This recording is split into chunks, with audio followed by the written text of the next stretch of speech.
शुभागमन शुभागमन हुआ गुरु का शुभागमन। सुस्वागतम सुस्वागतम भक्त कहे गुरु सुस्वागतम। बड़े भाग्य से बड़े पुण्य से मिला गुरु का चातुर्मास। बड़े भाग्य से बड़े पुण्य से मिला गुरु का चातुर्मास। वर्षा योग में धर्म की वर्षा रचेगी एक स्वर्णिम इतिहास। नमः सिद्धेभ्यां। चलिए गुरु भक्ति प्रारंभ करते हैं आज की गुरु वंदना के साथ। एक बार हम बोलेंगे द्वारा आप सभी। गुरुदेव गुरुदेव गुरुदेव गुरुदेव गुरुदेव गुरु। तू ही माता तू ही पिता है,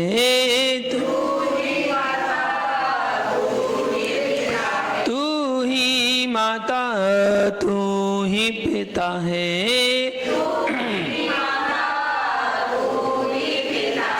तू ही सच्चा देव गुरुदेव गुरुदेव। हे अंतर्यामी जग के स्वामी,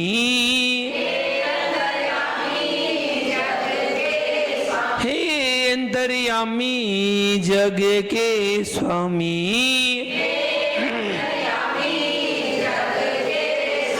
तेरा ही सच्चा भेष गुरुदेव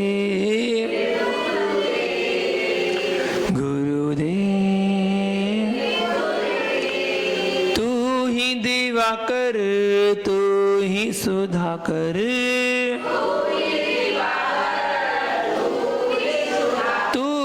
दिवाकर तू ही सुधाकर,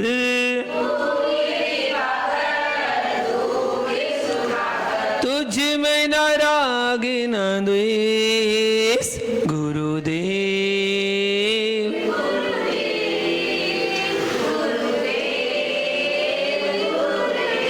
जन जन के प्यारे आँखों के तारे,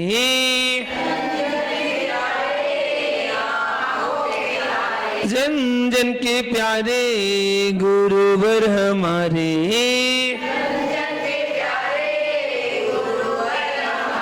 तुझ में न कोई भेद गुरुदेव गुरुदेव। गुरुवरी आना पार लगाना,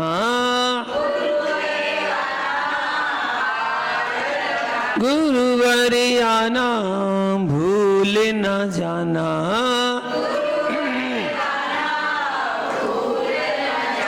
चाहे हो कोई देश गुरुदेव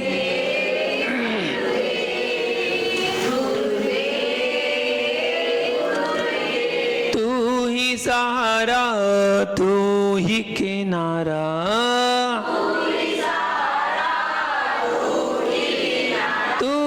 सहारा तू ही किनारा,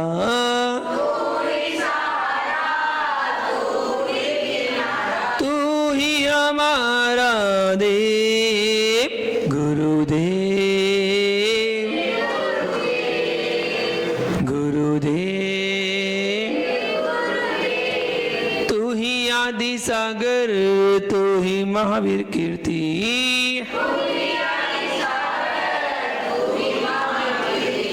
विमल सागर तू ही सन्मति सागर, तू ही विराग सागर तू ही विशुद्ध सागर, तेरे ही नाम अनेक गुरुदेव गुरुदेव।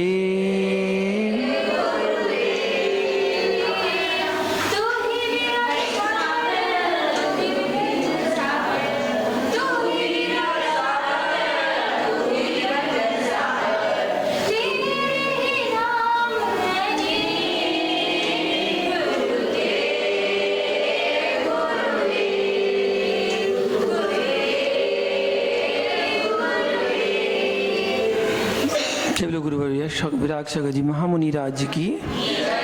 चलिए गुरु भक्ति के अगले क्रम में भगवान को नमोस्तु करेंगे। तैयार हो जाइए, गवासन लगा लीजिए और परोक्ष रूप में यहाँ से भगवान को नमोस्तु बोलेंगे। कितनी बार?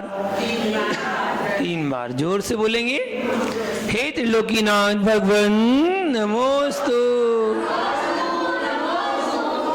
भूल जाते हो आप लोग, कल ही तो सिखाया था, फिर से करेंगे। हे देवादिदेव भगवान नमो, हे सर्वज्ञ प्रभु भगवान। 2.5 दीप में विराजमान 3 कम 9 करो मुनि राजों के चरणों में हमारा बारंबार।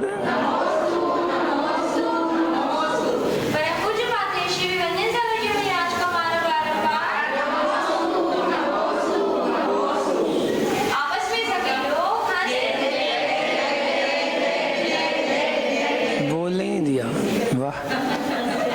हाँ, कस के तो बोलने ही दिया। बोले अभी बोलेंगे, पहले ही से बोल दो कस के। अच्छी बात है, एक बार में सीख जाना चाहिए, तभी तो है सीखना। तो चलिए भगवान की जयकार लगाते हैं मिलकर 3 बार। आदिनाथ भगवान की, चंदा प्रभु भगवान की, शांतिनाथ भगवान की, मुनि सुब्रतनाथ भगवान की, नेमीनाथ भगवान की, पार्श्वनाथ भगवान की, महावीर भगवान की, गुरुवर वीरा सागर जी मुनिराज की, गुरुवर विशुद्ध सागर जी मुनिराज की, अहिंसा में विश्व धर्म की।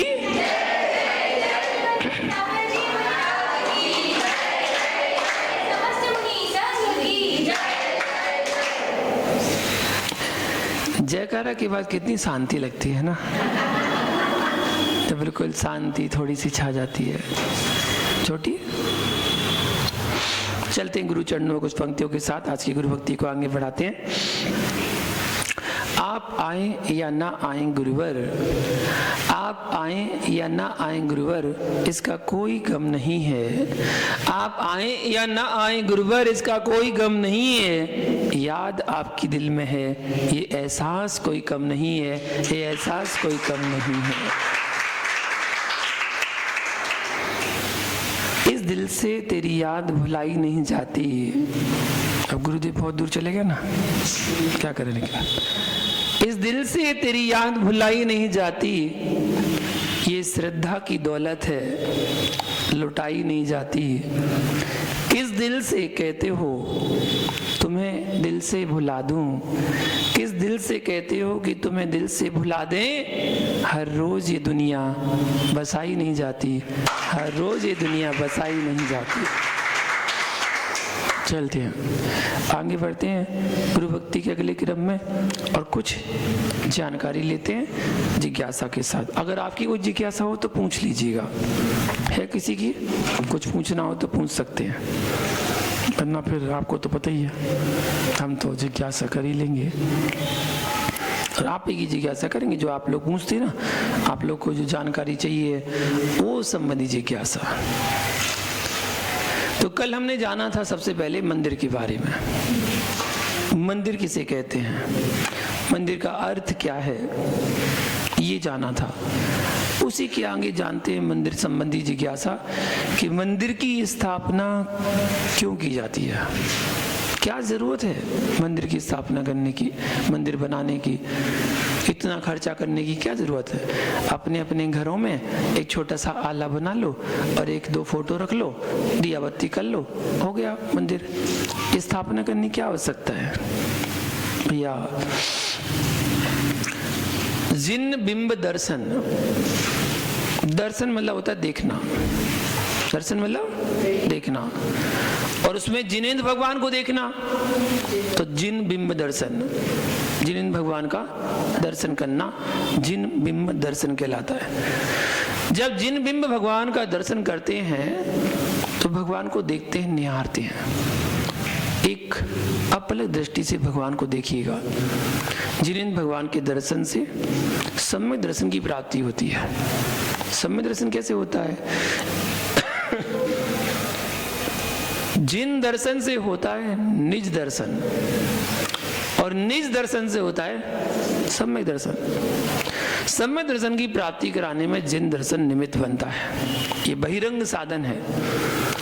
बहिरंग साधन है जो हम भगवान को देखते हैं, भगवान को निहारते हैं, तो श्रद्धा इतनी अगाढ़ हो जाती है कि वो सम्यक दर्शन में परिवर्तित हो जाती है।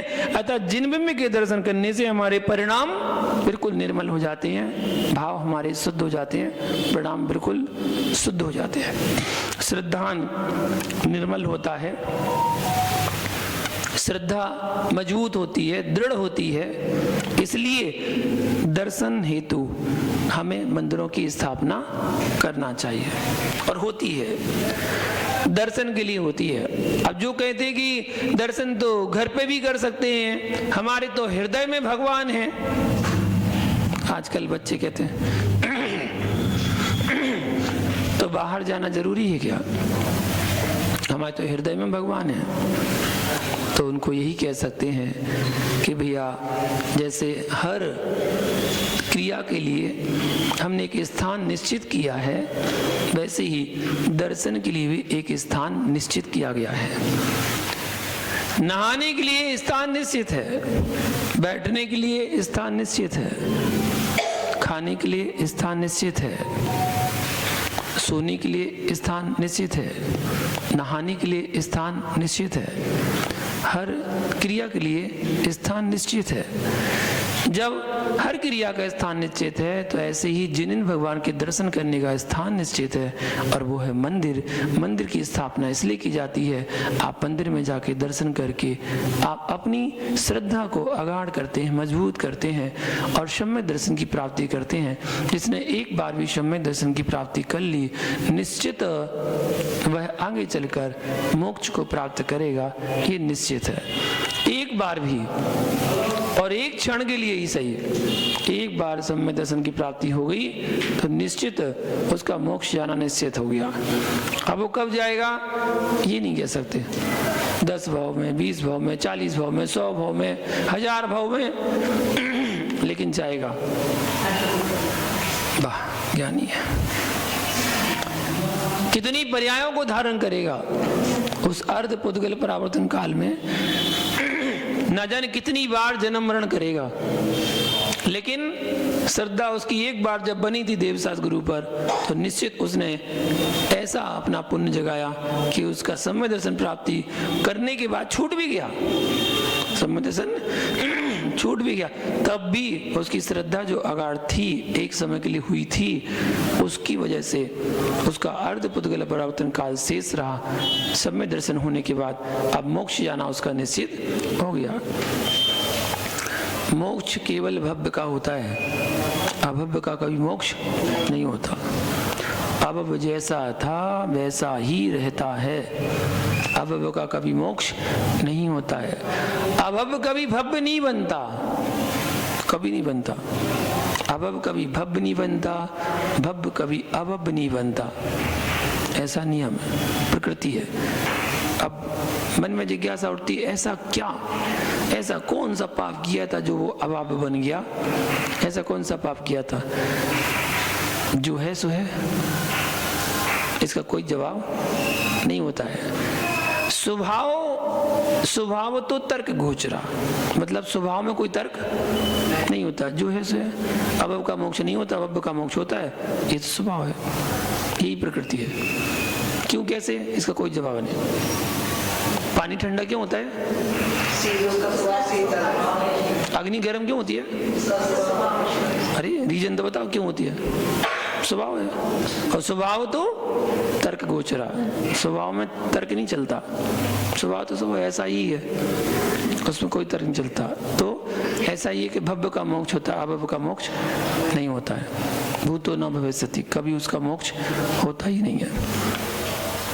अब हम ये कैसे जाने कि कौन भव्य कौन अभव्य? ये तो कोई फॉर्मूला है नहीं है।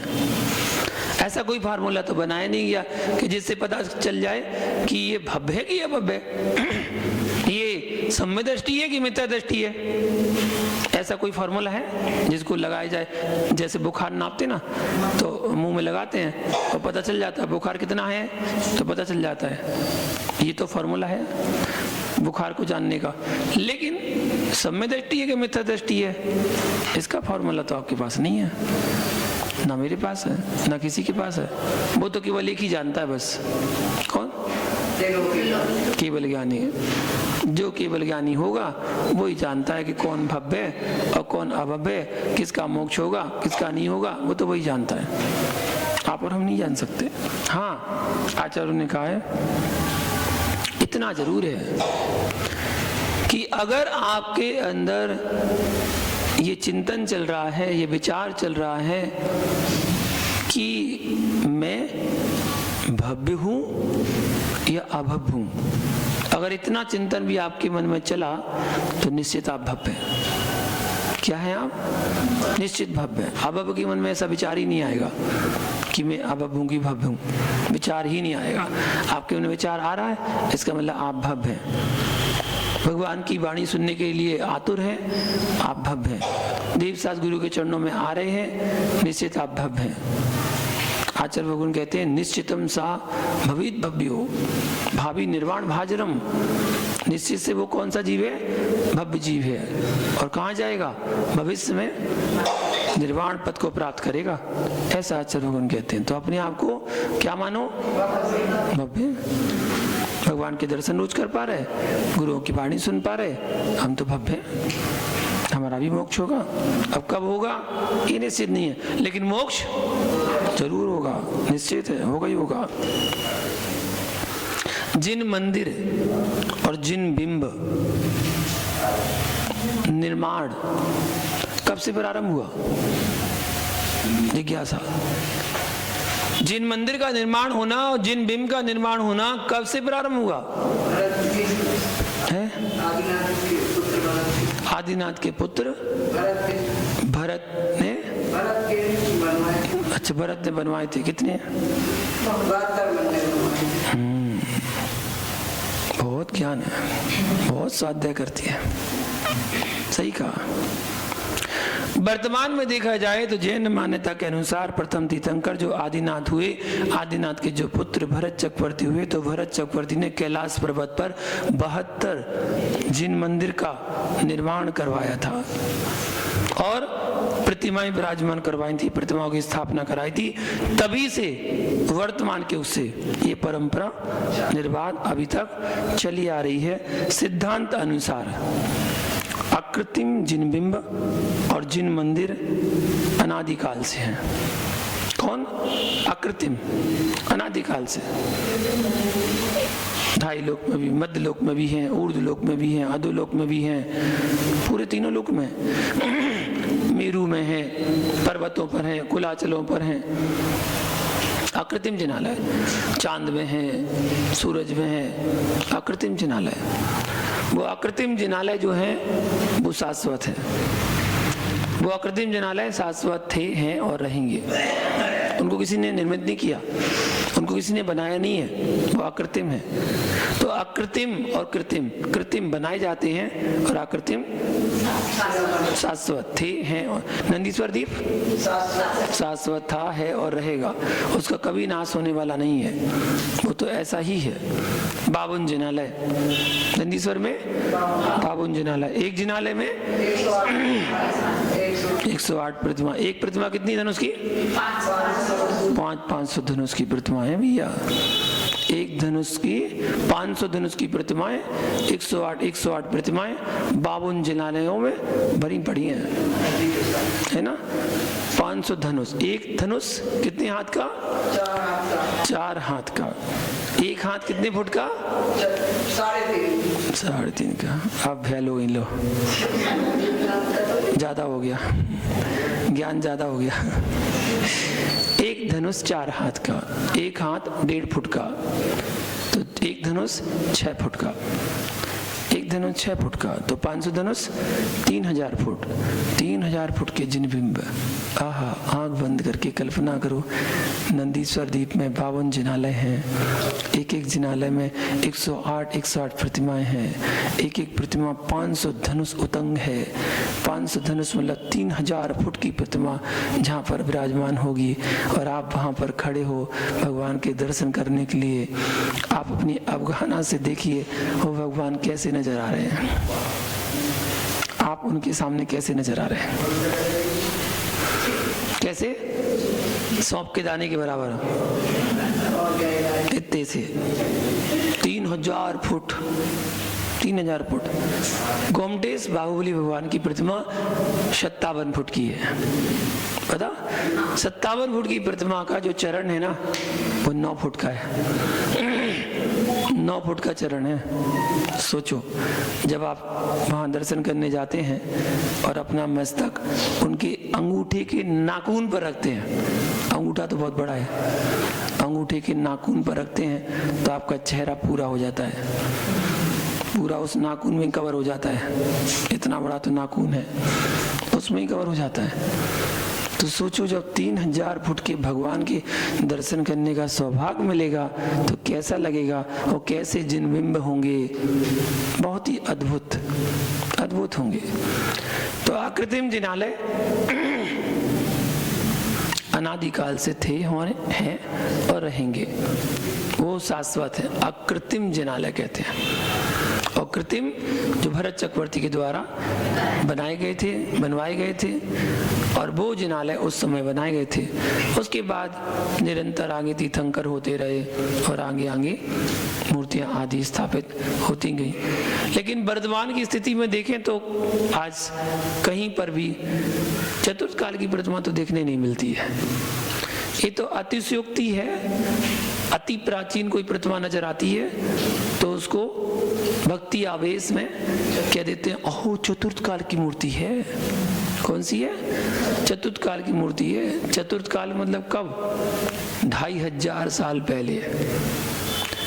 ऐसा आज तक किसी भी प्रतिमा की प्रशस्ति में नहीं लिखा है कि ये प्रतिमा ईसा पूर्व की है। ऐसा कहीं भी नहीं लिखा है, किसी भी प्रतिमा में, भारत की किसी भी प्रतिमा में ऐसा तो कहीं नहीं लिखा कि ये प्रतिमा ईसा पूर्व की है। बीन निर्वाण संवत लिखा मिलता है और विक्रम संवत लिखा हुआ मिलता है, बस इतना ही चलता है। विक्रम संवत 2082 चल रहा है अभी वर्तमान में, और बीन निर्वाण संवत 2551वां चल रहा है, 2551वां, ठीक है। और ईस्वी सन 2025 अभी वर्तमान में चल रहा है। तो आज वर्तमान में जो है जितनी भी मूर्तियां बनती हैं उनमें दोनों प्रशस्ति डालने लगे, विक्रम संवत और बीन निर्वाण संवत। पहले की जो प्रतिमा बनती थी उनमें केवल मात्र विक्रम संवत ही लिखा जाता था, वी स, बस बी के बाद बिंदी, सा के बाद बिंदी, और उसके बाद संवत दे दिया। इतने संवत को स्थापना हुई, ना तारीख ना महीना, बस हिंदी का महीना चलता है तो हिंदी के महीने में फागुन शुक्ला पंचमी को किसी प्रतिमा की स्थापना हुई तो लिखा रहेगा फा सु 5, बस ऐसा लिखेगा फागुन शुक्ला पंचमी। और हिंदी में शब्द लिखे मिलेंगे, हिंदी में 3, हिंदी में जानते हो ना 3 कैसे बनाते हैं? हाँ, ऐसे बनाते हैं। तो ऐसी जैसे अपने यहाँ जो प्रतिमाएं हैं उसमें 1203 की प्रतिमा भी है, 1303 की प्रतिमा भी है, 1323 की प्रतिमा भी है, ठीक है। और मूल लाइन शांतिनाथ भगवान 1923 की प्रतिमा है, विक्रम संवत, लगभग 150 साल प्राचीन प्रतिमा है मूल लाइन भगवान की। तो उसके आधार पे अपन कह सकते हैं कि अपना मंदिर भी लगभग हो सकता है 150 साल पुराना हो। 150 साल पुराना इतना है, इतना है। अब भाई मरम्मत तो होती रहती है, वो पहले जो होगा अब तो पहले वाला तो नहीं रहा होगा, लेकिन मरम्मत तो कर दी गई है। तो ऐसा होता है। तो जिनेंद्र भगवान की जो प्रतिमा है और जिनेंद्र भगवान के जो मंदिर हैं वो अनादिकाल से बने हैं। जो आकृति में वो पहले से बने हुए हैं और जो कृति में वो बनाए गए हैं आदिनाथ की समय वर्तमान की बात करते हैं तो उनके समय से बनाए गए और तभी बना दिए गए थे। वर्तमान की 24, भूतकाल की 24 और भविष्य की 24 पहले बना दिए गए थे। क्यों? क्योंकि आदिनाथ भगवान के केवल ज्ञान में दिव्य ध्वनि में निकला कि भूतकाल में 24 कौन सी हो चुकी है, भविष्य में कौन सी होगी और वर्तमान में कौन सी अभी चल रही है। उसके लिए उन्होंने पहले ही बता दिया था। क्या किसी भी घर में मूर्ति रख देने से मंदिर कहलाने लगता है? किसी भी घर में मूर्ति रख दी मंदिर कहलाने लगा? नहीं। घर में मूर्ति रखने से वह घर मंदिर नहीं कहलाएगा, वह घर गृह चैत्यालय कहा जा सकता है।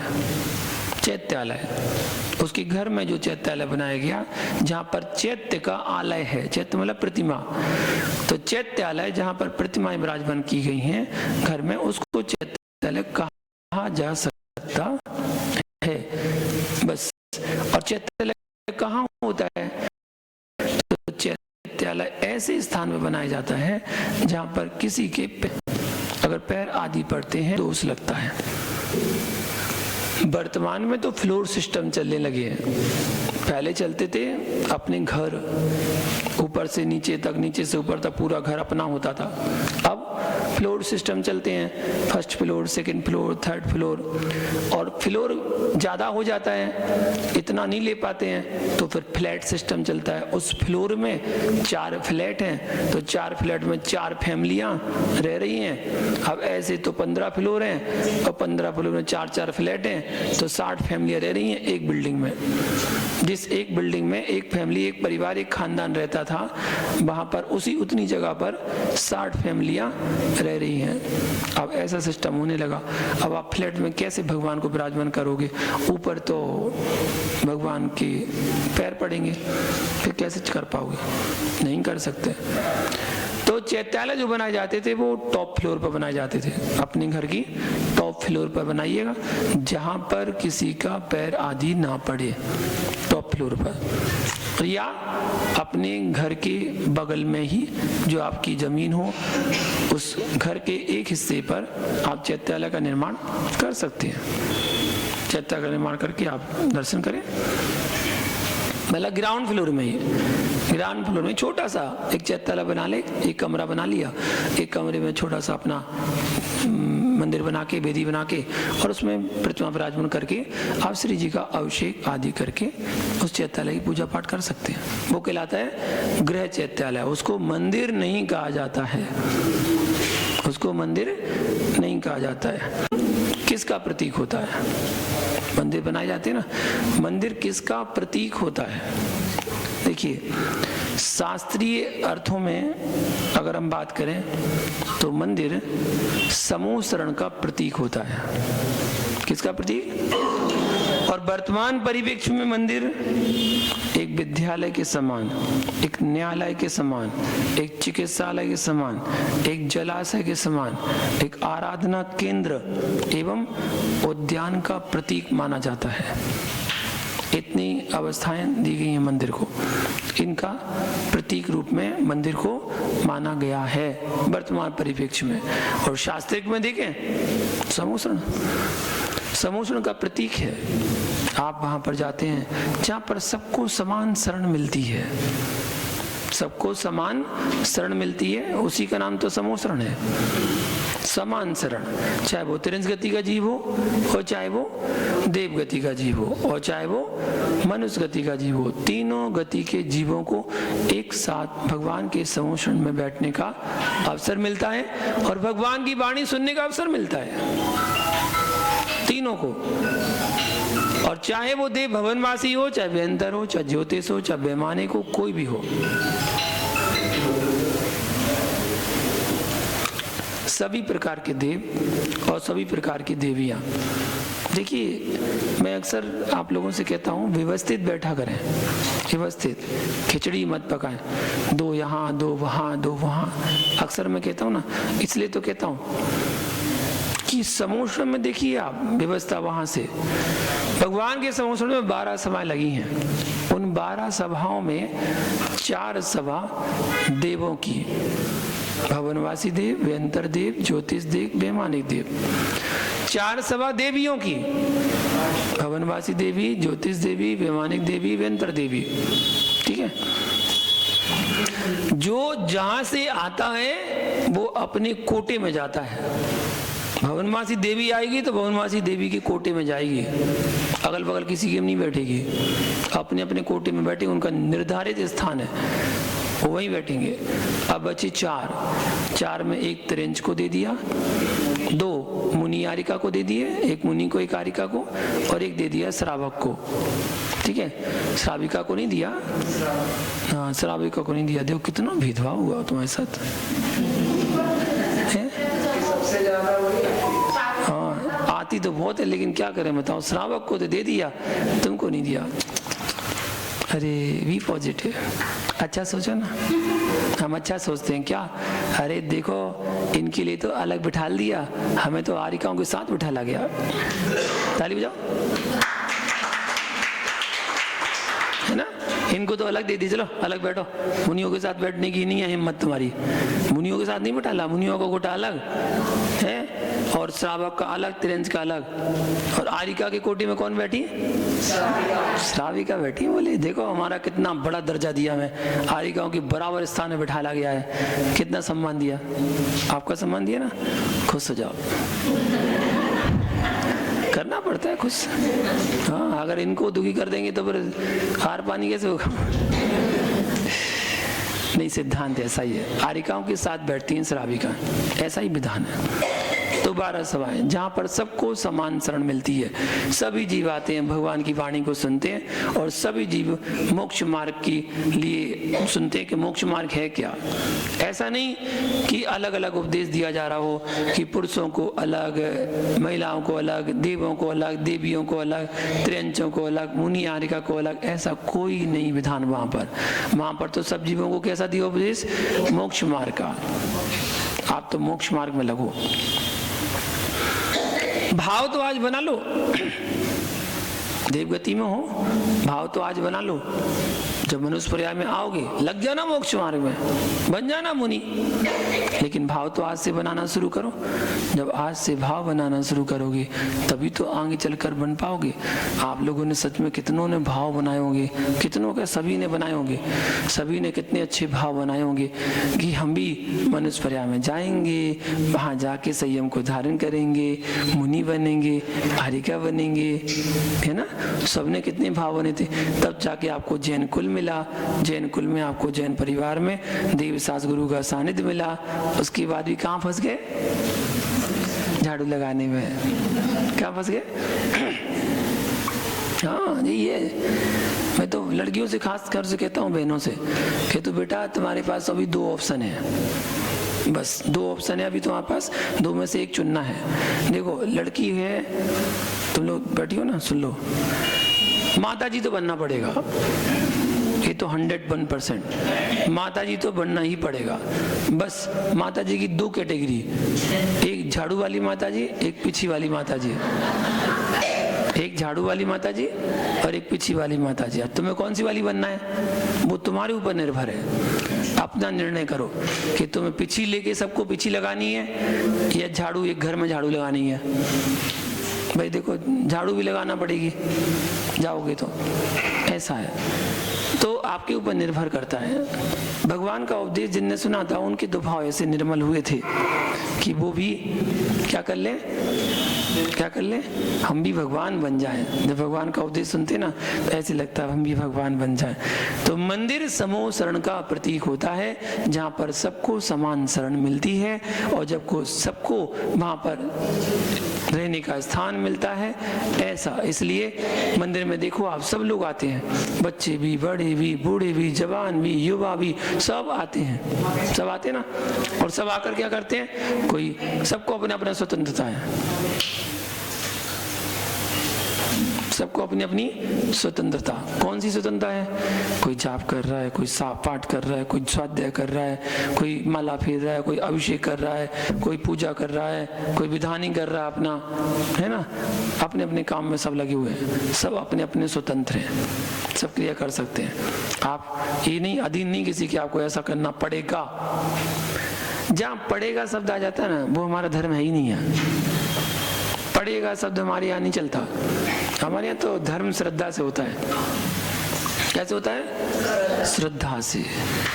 जैन धर्म को करो तो मजबूती के साथ, मजबूरी में मत करना। जो जिन धर्म को मजबूरी में करता है, मजबूरी में करता है, वो आगे चलकर मजदूर बनता है। क्या बनता है? मजदूर बनता है। मजबूरी में करोगे मजदूर बनोगे, और उसी धर्म को अगर आपने मजबूती के साथ कर लिया तो आगे चलकर महावीर बनोगे। अब महावीर बनना है कि मजदूर बनना है, वो तो आपके ऊपर है। आप निर्णय कर लो कि हमें कैसे करना है। कम करो लेकिन दृढ़ता के साथ करो, श्रद्धा के साथ करो। ये नहीं करना पड़ रहा है, बोले करना पड़ेगी, अब चलो कोई क्या कहे बताओ, हम भी चलते हैं कर लेते हैं। नहीं, ये धर्म नहीं है। धर्म के लिए तो श्रद्धा पूर्वक आपको करना पड़ेगा। अब पूछ लिया किसी ने कि मंदिर समुद्र का प्रतीक क्यों है? आपने तो कहा मंदिर समुद्र का प्रतीक है, लेकिन क्यों है? हमारे हर चीज का क्यों क्वेश्चन आ जाता, क्यों? इसलिए जिस प्रकार समोसरण में सभी जीव आपसी बैर भाव को छोड़ करके और परस्पर मैत्री भाव धारण करके भगवान के दर्शन करके उनका उपदेश श्रवण करके अपना आत्म कल्याण करते हैं, उसी प्रकार मंदिर में भी हम सभी अपने सभी प्रकार के विकारी भावों का त्याग करके प्रभु के दर्शन करके जिन प्रतिमा से हमें वीतरागी भाव का परम उपदेश मिलता है, इसलिए मंदिर समुद्र का प्रतीक माना गया है। भगवान उपदेश देते नहीं है, उपदेश मिलता है। भगवान उपदेश देते, भगवान तो हमेशा ऐसे ही बैठे रहते हैं, बस मंद मंद मुस्कान, हाथ और पर हाथ, नासाग्र दृष्टि। नासाग्र दृष्टि क्या होती पता है? नाक का अग्रभाग, नासाग्र, ये नाक का अग्रभाग अपनी आंखों से देखना, बस यही है नासाग्र दृष्टि। तो हमारे भगवान की ना आंखें खुली होती हैं और ना आंखें बंद होती हैं, उनकी दृष्टि तो नासाग्र दृष्टि होती है। तो ऐसे बैठे मंद मंद मुस्कान भगवान बैठे रहते हैं। तो आप कितनी बार दर्शन करने जाते हैं, आपको बुरा नहीं लगता? एक बार भी आशीर्वाद नहीं देते, वो एक बार भी आशीर्वाद नहीं देते। आप कितनी बार रोज सुबह शाम दर्शन करने जाते, उनका अभिषेक करते, पूजा पाठ करते, और वो आपको आशीर्वाद तक नहीं देते, है ना? आपको बुरा नहीं लगता? लगता नहीं है? फिर भी रोज जाते, नहीं मिलता आशीर्वाद फिर भी रोज जाते। अच्छा सच्ची बता ना, कोई मुनिराज के दर्शन करने गए और उन्हें आशीर्वाद नहीं दिया तो क्या होता? बुरा लग जाता है। बोले अब नहीं जाना उनके पास, आशीर्वाद तक तो देते नहीं है, ऐसे बैठे रहते मुंह बनाए, आशीर्वाद तक नहीं देते, हम तो नहीं जाएंगे उनके पास। क्या है? ऐसी भगवान से तुमने कभी नहीं कही कि भगवान हम तो नहीं आएंगे तुम्हारे पास, तुमने आशीर्वाद तो दिया नहीं है। वो भी तो भगवान है, बस वो अचेतन हो गए, ये चेतन हो गए। वो बन चुकी भगवान है और ये बनने वाले भगवान है। समझ गए? एक बन चुके भगवान है और एक बनने वाले भगवान है। जब बनने वाले भगवान सामने हैं, देख रहे वो स्वाध्याय कर रहे हैं, आप उनके पास आए, आपने कहा नमोस्तु मुनिराज। अब मुनिराज अपने स्वाध्याय में लीन है, आप फिर से कह नमोस्तु मुनिराज, वो अपने स्वाध्याय में लीन है, फिर वो नमोस्तु मुनिराज। क्या कर रहे भैया? वो अपने स्वाध्याय में लीन थे, स्वाध्याय में रहने देते। आशीर्वाद तो दे दो मुनिराज, हम बहुत दूर से चल के आए हैं। क्या? बहुत दूर से चल के आशीर्वाद तो दे दो। अरे भैया आपने कितना कर्म का बंध बांध लिया, कितना कर्म का बंध बांध लिया। देखते उनकी उस मुद्रा को देखते और वही मुद्रा से उपदेश ग्रहण कर लेते। वो तो अपने आप में उपदेश दे रही थी कि क्या दिगंबर मुनिराज होते हैं, निरासक्त भाव से, कोई आसक्ति नहीं, कोई आया कोई गया, उन्हें कोई मतलब नहीं, वो अपने स्वाध्याय में लीन है, उन्हें स्वाध्याय में लीन रहने दो। ऐसा है दिगंबर मुनिराज की चर्या। आप तो उनसे उपदेश लेके चले जाते, बस उनसे उपदेश लेते, जैसे भगवान से उपदेश लेते हो ना, बस उनसे उपदेश लेके चले जाते। आपको तो अपना पुण्य मिल जाता, उनको स्वाध्याय करने देते। और और ये और कहते बाहर जाके, अरे महाराज बहुत भेदभाव करते हैं। क्या करते हैं? भेदभाव करते हैं। वो देखो उस शरणक जी आए थे, सो तुरंत बोल पड़े थे मुनिराज, उन्हें आशीर्वाद दे दिया था और हमने 3 बार बोले, हमारे तो आशीर्वाद तक नहीं दिया।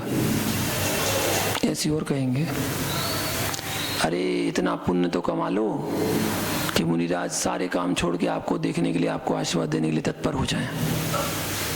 अपना पुण्य तो कमाओ। आपको पता है आदिनाथ भगवान के समोषण में जब जब भरत चक्रवर्ती पहुंचते थे ना, भगवान की दिव्य देशना शुरू हो जाती थी। अनावश्यक समय में, काल ही नहीं था, दिव्य ध्वनि का समय नहीं था, और भरत चक्रवर्ती पहुंचे तो दिव्य देशना शुरू हो गई। अब तुम क्या कहोगे? हाँ देखो भगवान बन गए, अभी भी राग है अपने बेटे से, बेटा आया सो बोलने लग गए हैं। ऐसी बोलोगे? ऐसी बोलोगे? जब जब महावीर भगवान का समोषण में राजा शरणिक पहुंचता है तो महावीर भगवान की दिव्य देशना शुरू हो जाती है। राजा शरणिक भाई वो तो गणधर तो थे नहीं, मुनिराज तो थे नहीं, जब जब पहुंचते थे तब तक दिव्य देशना शुरू हो जाती थी। क्यों?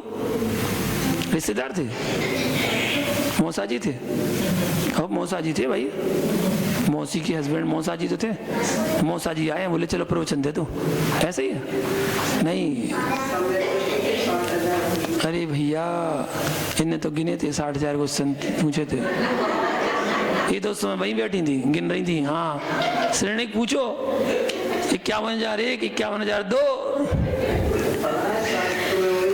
अच्छा सही है। महावीर भगवान की दिव्य देशना अनायास प्रारंभ हो जाती है। थोड़े हंस लिया करो गुरु भक्ति में, काय का मुंह लटका के बैठे रहते ऐसे बैठ जाते हैं जैसे किसी ने जबरदस्ती बिठा रखा हो। तो थोड़े हंस लो, मुस्कुरा लो, बढ़िया, यही तो गुरु भक्ति है।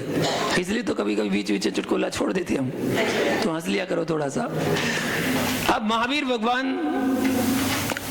दिव्य देशना करने प्रारंभ करते थे। भैया यही तो है पुण्य। जिस जीव का पुण्योदय होता है उसके लिए मुनिराज का आशीर्वाद के लिए हाथ अपने आप अनायास ही उठ जाता है। अगर वो नहीं भी सोच रहे हो तब भी उनका हाथ उठ जाता है। ये सामने वाले का पुण्य है जो मुनिराज को आशीर्वाद देने के लिए प्रेरित कर रहा है। कभी ये मत सोचो कि अरे उनको आशीर्वाद दे दिया, हमें आशीर्वाद नहीं दिया। ये सोचो अभी हमारा पुण्य कम है, मुनिराज में कमी मत निकालो, अपने अंदर कमी निकालो। अभी हमारा पुण्य कम है, पुण्य क्षीण चल रहा है, हम अपना पुण्य बढ़ाएंगे तो हमें भी आशीर्वाद मिलेगा। कौन सी बड़ी बात है? ऐसे भाव रखना चाहिए। चलिए अब प्रश्न मंच करते हैं। आप लोगों ने सब कुछ अच्छे से सुना ना? ध्यान से सुना ना? वाह क्या बात है, बहुत अच्छे से सुना। चलिए मैं आपसे इसी में से प्रश्न पूछता हूँ, जो मैंने आपको बताने का प्रयास किया है उसी में से पूछता हूँ। पहला क्वेश्चन, नियम तो पता है ना गुरु भक्ति के प्रश्न मंच का? सबको पता है ना नियम? ठीक है, देखते हैं बोनी किससे होती है आज। कहाँ गए 51 माला वाले? बैठे हैं? हाँ, आज आपको बुलाने प्रेरित नहीं कर दें वो। फेरना शुरू कर दी? हाँ कर दो शुरू, जब तो हो पाएंगी पूरी। नहीं करी अभी? अच्छा चलो थोड़ा शॉर्ट कर देते हैं। नमोकार मंत्र की नियमत फेरना, ओम ह्रीम आरम नमा की फेर लेना। अब चलेगा? छोटा मंत्र है, ओम ह्रीम आरम नमा। चलिए पहला प्रश्न आपसे पूछते हैं, बताइएगा भरत चक्रवर्ती ने कितने जिनालय की स्थापना कराई थी? बता बतिया करी ना, सो गड़बड़ हो जाएगी, चीटिंग मत करियो। भरत चक्रवर्ती ने कितने जिनालय की स्थापना कराई थी और कहां पर कराई थी? एक शब्द जुड़ गया, कहां पर कराई थी? याद है? अरे वाह, बताओ, इसको बताने दो। भरत चक्रवर्ती ने 72 जिनालय की स्थापना करवाई थी कैलाश पर्वत। बहुत बढ़िया, बिल्कुल सही जवाब। इससे पता चल रहा है कि हाँ बच्चे ने बहुत अच्छे से सुना है, बहुत बढ़िया। बताइए अगला क्वेश्चन, मंदिर किसका प्रतीक होता है? मंदिर किसका प्रतीक होता है? बताओ, परी बता रही है। समोशरण का। बिल्कुल सही जवाब, मंदिर समोशरण का प्रतीक होता है। अगला क्वेश्चन, मंदिर में समूह शरण में कितनी सभाएं लगती हैं? किस किस की? समूह शरण में कितनी सभाएं लगती हैं? किस किस की? वाह, आप देखो बच्चे बता रहे हैं क्वेश्चन का जवाब, तो बड़े तो बताना चाहिए था। बता बेटा, सुनो ध्यान से। मंदिर में समूह शरण में चार देवों और चार देवी की, 4 देवों की, 4 देवियों की और अटक गए नहीं? चलो और हाँ, ये बता रही हूँ, बहुत अच्छा। 4 देवों की, 4 देवियों की, एक प्रियंश गति की जीवों की, एक मुनियों की, बहुत बढ़िया, आरिका माता जी की, बहुत अच्छी। और एक शावक। और तुम लोग की? आरिका माता के साथ पक्का। देवों की कौन कौन सी? भवनवासी, बेंतर, भवनवासी, बेंतर, ज्योतिषी और वैमानिक। अब आप बताइए। भवनवासी, ज्योतिषी और वैमानिक। एक बार और बताइए। भवनवासी, ज्योतिषी और वैमानिक। बहुत बढ़िया बच्चे, ताली जाओ। ऐसे होना चाहिए, बहुत अच्छे। देखिए आपको बच्चों का टेस्ट सामने नजर आ रहा है कि बच्चे ने सुनी है तो तुरंत उन्होंने जवाब भी दिया है। तो ऐसा होना चाहिए जवाब, आपको समझ में आना चाहिए कि क्या है। आपको बताना है मंदिरों की स्थापना कब से हो रही है। पीछे वाले तो कोई नहीं है, आप ही बताओ। मंदिरों की स्थापना कब से की गई है? इसके बाद ये और ये तो हो गया कृत्रिम, सदा साथ अनादिकाल से थे, हैं और रहेंगे। मंदिर जो हैं अनादिकाल से चल रहे हैं। आकृत्रिम जिनालय जो हैं वो शाश्वत होते हैं। नंदीश्वर जिनालय आदि तीनों लोकों में भी जिनालय हैं, वो शाश्वत हैं। और जो कृत्रिम हैं वो आदिनाथ के समय आदिनाथ के पुत्र भरत चक्रवर्ती के द्वारा कैलाश पर्वत पर 72 जिनालय का निर्माण कराया गया था। बिल्कुल सही जवाब। अगला क्वेश्चन आपको बताना है। क्या इनाम मिलेगी? इनाम मिलेगी बोले।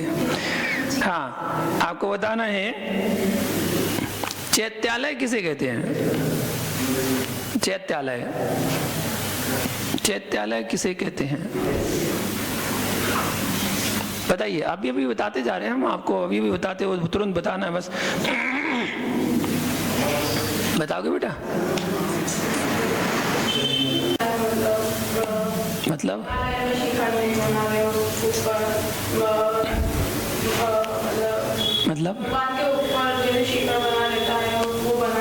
बना नहीं रहता मतलब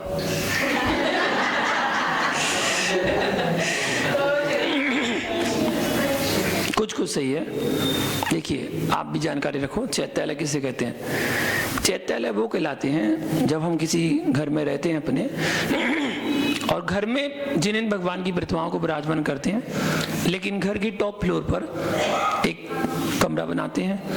उस कमरे में शिखर नहीं बनाते हैं, लेकिन एक मंदिर का आला बना के, मंदिर बना के जिन भगवान की प्रतिमाओं को विराजमान करते हैं और रोज भगवान का अभिषेक, शांति धारा, पूजन पाठ वहां पर करते हैं। गृह में रहकर जो गृह में रहकर जो चैत्य की स्थापना की जाती है वो चैत्यालय कहलाता है। चैत्य मतलब होता है प्रतिमाएं, और प्रतिमाओं को रखा जहाँ जाता है वो चैत्यालय। तो घर में जो चैत्यालय बनाए जाते हैं गृह चैत्यालय के नाम से जाने जाते हैं। या तो टॉप फ्लोर पर बनाते हैं या अपने निवास स्थान से ही लगा हुआ अपनी जमीन पर ही ग्राउंड फ्लोर में भी अपना बना सकते हैं, उसको कहते हैं चैत्यालय। बहुत बढ़िया, ताली बजाओ।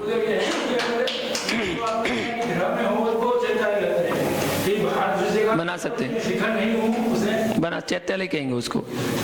जिसकी जगह बाहर मान लो कॉलोनी है और कॉलोनी में सभी प्रकार के लोग रहते हैं, जैसे अपने यहाँ इंदौर में इंद्रलोक कॉलोनी है, तो इंद्रलोक कॉलोनी में जब दर्शन करने गया मैं तो वहाँ देखा एक ही कैंपस, और एक ही कैंपस और तीनों भगवान, 3 जगह के भगवान बैठे हैं। एक 10 बाई 20 10 बाई 20 का होगा, 10 बाई 20 का चैत्यालय बना हुआ है। तो एक राधा कृष्ण का मंदिर है, फिर बीच में श्वेतांबर मंदिर है, फिर तीसरे नंबर पर दिगंबर मंदिर है। तो तीनों मंदिर एक साथ एक कैंपस में दिए गए हैं। जिनने कॉलोनी काटी होगी तो उन्होंने मंदिरों के लिए जगह दी होगी, तो वो तीनों मंदिर एक साथ दिए हैं। कह सकते हैं, कह सकते हैं। चलिए अब थोड़ा सा चटपटा, उदास बैठे आज तो तुम, चलो एक आध पहेली पूछते हैं, एक आध पहेली पूछते हैं। पहेली सुनोगे तो अच्छा बता दोगे आंसर। चलिए सुनिए। एक सती थी चंदन वाला, माता पिता ने प्यार से पाला, उनके पिता का नाम बताओ, चंदन जैसे खुद हो जाओ। बताइए क्या पूछा हमने? हाँ बस इतना सा तो क्वेश्चन पूछा है। कौन थे चंदन वाले के पिता? कौन थे? ये भगवान, ध्यान है, मुंह पर नहीं आ रहा, थोड़ा सा धक्का मारो, पीछे से धक्का लगा दो, थोड़ा सा आप धक्का मार दो, आ जाएगा। वो अटक रहा है ना यहाँ तक, जैसे ही हाथ लगेगा वो बाहर आ जाएगा। ऐसे होता है, बचपन में ऐसे होता था। बचपन में कभी कोई टीचर ना क्वेश्चन के लिए खड़ा करता था, खड़े हो जाओ, अब वो खड़ा हो गया, अब उससे क्वेश्चन का आंसर पूछा, बताओ, तब वो मानो क्या करता था, और फिर ऐसे करता था ऊपर दीवार पे देखता रहेगा, अचानक हाँ आ गया, वहाँ लिखा था कि जो या यहाँ से पंच करते थे तो वो इधर से बाहर आ गया। ऐसी वो इनका हाथ हो रहा है, वो बाहर तक नहीं निकल पा रहा। बोले ना धक्का मारो, आपसे कहो ना धक्का मारो, थोड़ा सा नहीं आ रहा। चंदन वाला के पिता का नाम क्या था? देखो उन्होंने बता तो दिया है, एक नाम तो मिलेगी, अब दूसरी नाम लेके क्या करेंगे? चलो आंसर तो पूछ ही लें, आंसर बता दो। चलो बिल्कुल सही जवाब, वो थे राजा चेटक। राजा चेटक की 7 पुत्रियां थीं। कितनी? 7 पुत्रियां थीं। 7 पुत्रियों में एक पुत्री का नाम था चंदनवाला, जो सबसे छोटी थी, सबसे छोटी चंदनवाला, और त्रिशला सबसे बड़ी। त्रिशला भी उन्हीं की बेटी थी। त्रिशला कौन थी? महावीर की माँ, बर्दवान की माँ, ठीक है ना? बहुत बढ़िया। अगला क्वेश्चन सुनिए। अब चटपटा पूछू क्या है? चटपटे क्वेश्चन तो बढ़िया जल्दी बताते थे। तो चलिए बताइए, एक ऐसे शहर का नाम बताइए, धर्म का नहीं है, चटपटा क्वेश्चन है ऐसे।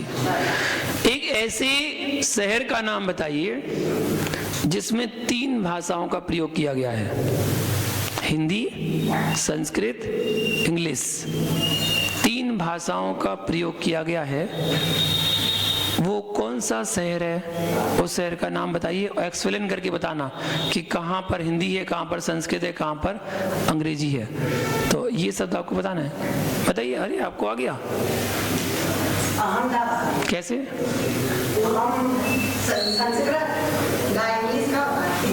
देखो सही जवाब, अहमदाबाद। अहम शब्द है संस्कृत, द शब्द है इंग्लिश, और बाद में देखेंगे बाद। कितने क्वेश्चन हो गए अपने? पता है किसी को? हाथ खड़ा करना जिन जिन ने सही आंसर दिए। 1 2 3 4 5 6 सही हुआ ना? वो तो एक ही माना जाता है, 2 इनाम का कर दिए, एक इनाम। 6 क्वेश्चन हो। चलिए 4 क्वेश्चन बाकी है। 4 क्वेश्चन आपसे पूछेंगे और आपको जवाब देना है। बताइए एक क्वेश्चन, वे कौन है जिनकी आयु समाप्त हो जाने के बाद शरीर कपूर की भांति गोल हो जाता है, कुछ नहीं बचता, शरीर उनका कपूर की भांति गोल हो जाता है। वो कौन है? अब आ गया, अब तो क्लिक हो गया। चलो बताओ, अब क्लिक हो गया इनका।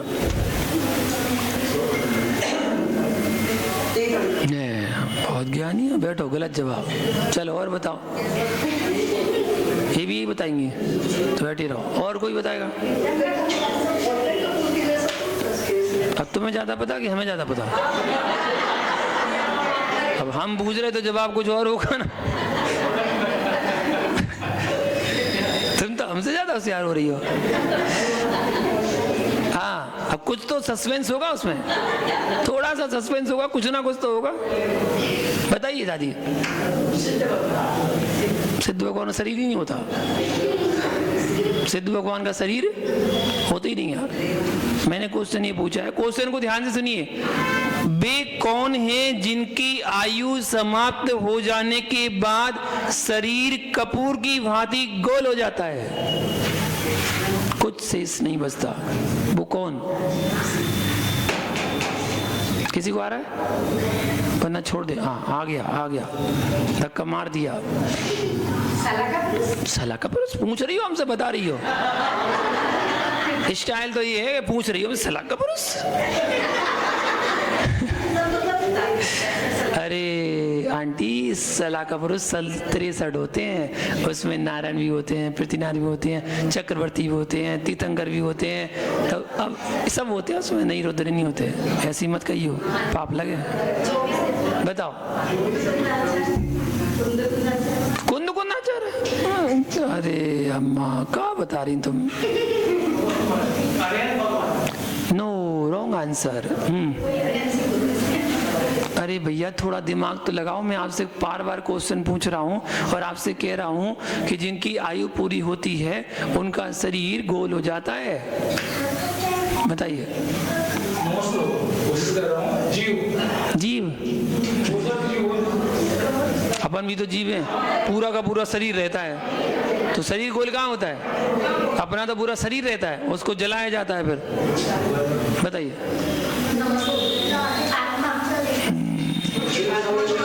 बताइए। मुनि, मुनियों के शरीर को भी जलाया जाता है। पीछे और कोई?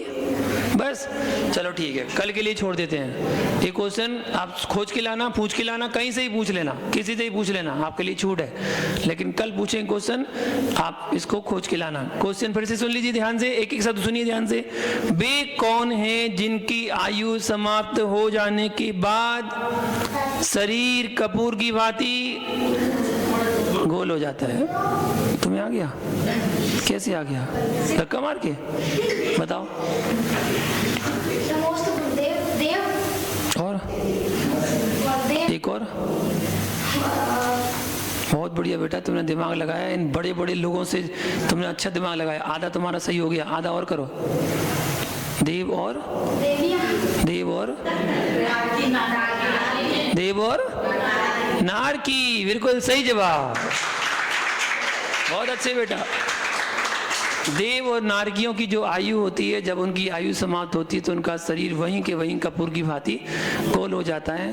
अरहंतों के नख और केस शेष रह जाते हैं कहाँ? सुनता लो है, तुम लगे अरहंत, तीर्थंकर, सिद्ध, ये वो जीव। अरे हम कह रहे शरीर बिल्कुल गोल हो जाता है, कुछ बचता ही नहीं है उनका।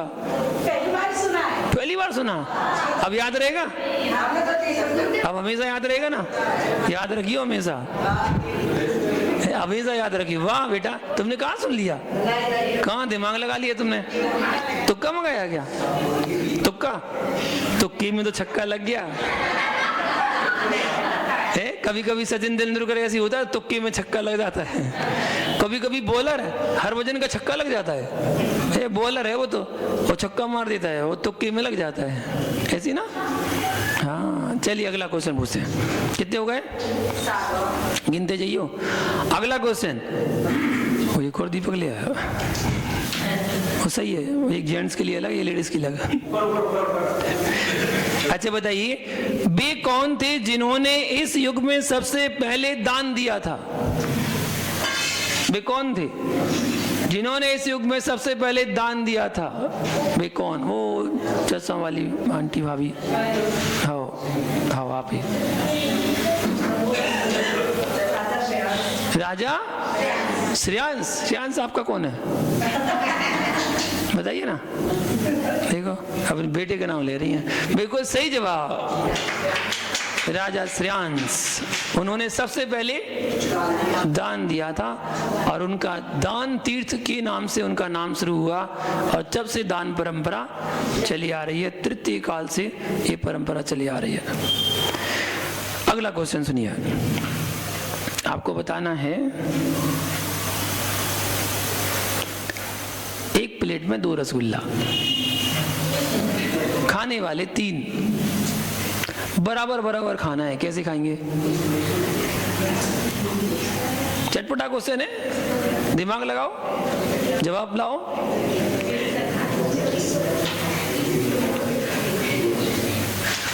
प्रयास, प्रयास नहीं आया? प्रयास है ना? हाँ रिपीट करो। प्रयास प्रयास कर रहा है, प्रयास भी प्रयास कर रहा है। एक प्लेट में 2 रसगुल्ला, खाने वाले 3, बराबर बराबर खाना है, कैसे खाएंगे? बिना तोड़े, तोड़ना भी नहीं है। हाँ बताओ, पीछे बता रहा। एक प्लेट में 2, एक प्लेट में 2 वाले, एक प्लेट में आपने जो बोला ना, एक प्लेट में 2, एक प्लेट में 2 अलग से, तीनों का बराबर हो जाएंगे। देखो सही जवाब। एक प्लेट में है वो 2 रसगुल्ला अलग रखे हुए हैं, एक प्लेट में 2 रसगुल्ला, खाने वाले 3, बराबर और खा लेंगे। भाई 3 रसगुल्ला है तो एक खा लेंगे आराम से, मजे मजे में। क्वेश्चन को ध्यान से सुनो, उसी में ही आंसर छुपा हुआ है, उसी में जवाब मिल जाएगा, बस ध्यान से सुनना पड़ेगा तभी तो आएगा। अगला क्वेश्चन सुनिएगा, मैथ का। बच्चों तुम लोग मैथ आती ना अच्छी, बढ़िया वाली? लास्ट है, लास्ट क्वेश्चन है तो बड़े चटपटा पूछती है, बढ़िया मजेदार। आपको बताना है मैथ, 25 में से क्या घटाएं कि 50 हो जाए? 25 में से क्या घटाएं कि 50 हो जाए? वाह, तुम लोगों को तो आता है। किससे पूछे? इसको इनाम मिल गई, इसको इनाम मिल गई, मिल गई, इसको भी इनाम मिल गई, इनको नहीं मिली। चलो बताओ, प्रयास को आ गया? ई की मात्रा हटा देंगे, बिल्कुल सही जवाब। 25 में से ई की मात्रा अलग कर दी तो क्या बचा? 50। इतना सरल तो क्वेश्चन पूछा था। आइएगा आज के पुरस्कार बांटने के लिए आए, और जिन जिन के पुरस्कार मिलना है, जिनको आ जाइए पुरस्कार लेने की। आओ मौसम जी।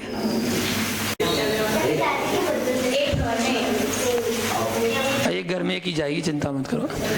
बाकी सबके लिए जाप करने के लिए काउंटिंग मशीन दे रहे हैं, जाप करिएगा। चलते फिरते उठते बैठते कभी भी बस काउंटिंग करते जाइए, नमोकान बढ़ती जाइए, काउंटिंग बढ़ती जाइए।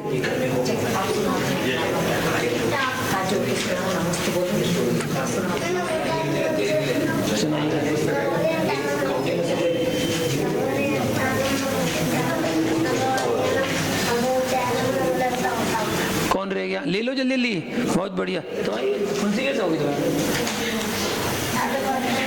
पता नहीं, पापा ने मारा होगा। पूछो पापा से, एक बार पूछ के आओ। मैंने कहा पापा एक फुंसी कैसे हो गई?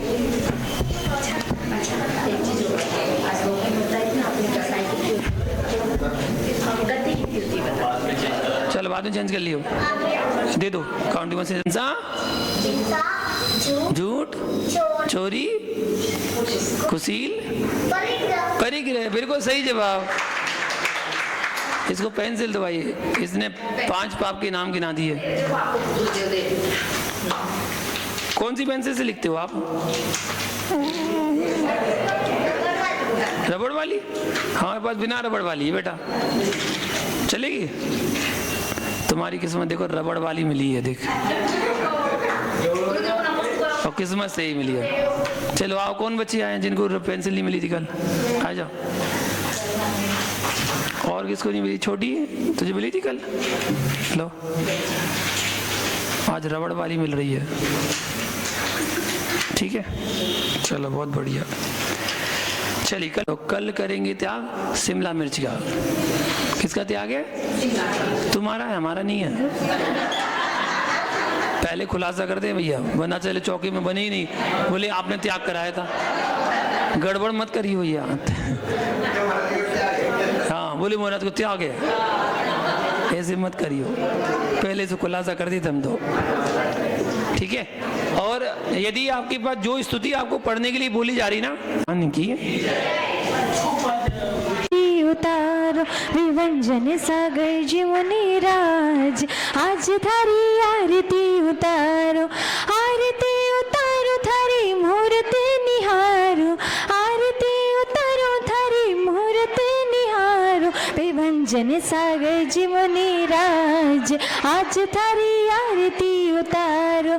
क्षेत्र सुनागिरी जन्म लियो है, क्षेत्र सुनागिरी जन्म लियो है, माँ जिने वाणी को धन्य कियो है, माँ जिने वाणी को धन्य कियो है, विराग सागर जी के लाल, आज थारी आरती उतारो, विभंजन सागर जी मुनिराज, आज थारी आरती उतारो।